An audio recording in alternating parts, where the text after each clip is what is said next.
کہتے ہیں کہ ہمارے ہاں دودھ کا کاروبار ہے، اصلی دودھ تو 60 روپے لیٹر میں بکتا ہے، لیکن لوگ 40 روپے لیٹر مانگتے ہیں، جو کہ اور لوگ ان کو اسی پہ بیچتے ہیں پانی ملا کر۔ تو ہم کیا کہیں، آپ پانی نہ ملائیں، دھوکہ ہے، فریب ہے، یہ تو بالکل حرام ہے، اس کے پیسے بھی حرام، آمدنی بھی حرام۔ جب آپ ایک چیز کو حرام کر کے بیچیں گے تو آمدنی بھی سمجھ لو حرام ہے، حرام ہے، بالکل نہ کریں۔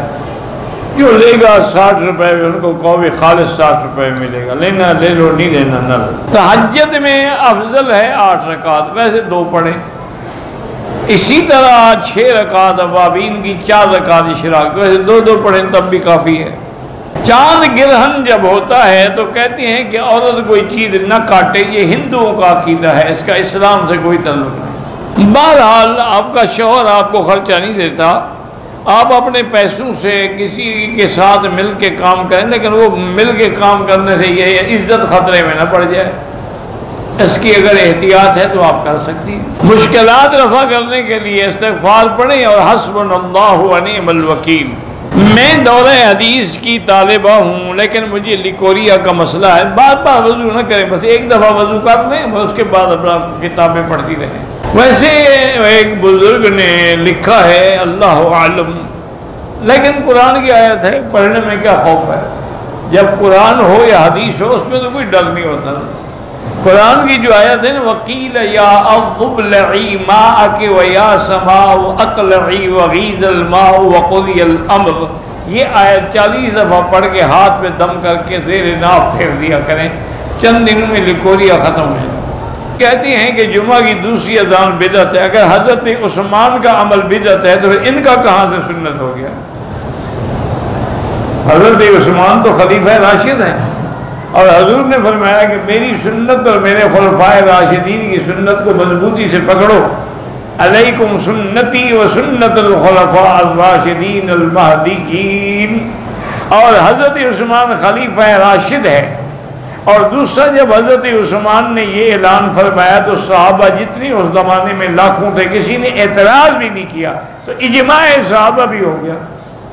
تو جو چیز خلیفہ راشد کا طریقہ اور اجماع کی سنت سے ثابت ہو وہ تو منصوص ہے، اب ان کے اعتراض کا کیا علاج کریں ہم؟ اللہ پر دعا کرو ان کو اللہ ہدایت دے، ورنہ لوگوں کو کیا سبق پڑھا رہے ہو؟ یعنی حضور کے زمانے کے بعد حضرت عثمان بھی بدعت کرنے لگ گئے، حضرت عمر نے 20 تراویح رکعت نماز پڑھائی تراویح کی تو وہ بھی بدعت کرنے لگے، تو نعوذ باللہ، سنت پہ عمل کس نے کیا؟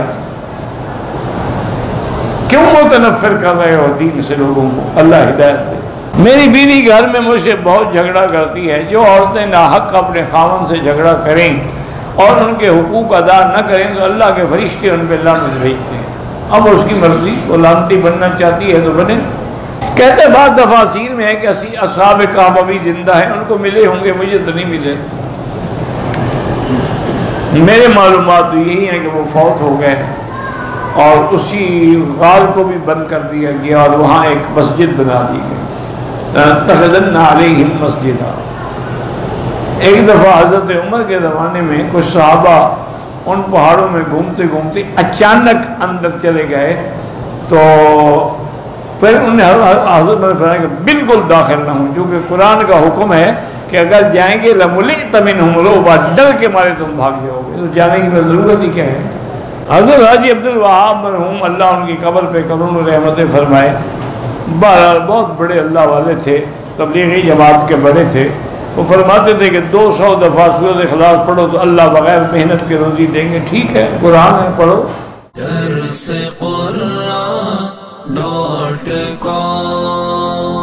www.darsequran.com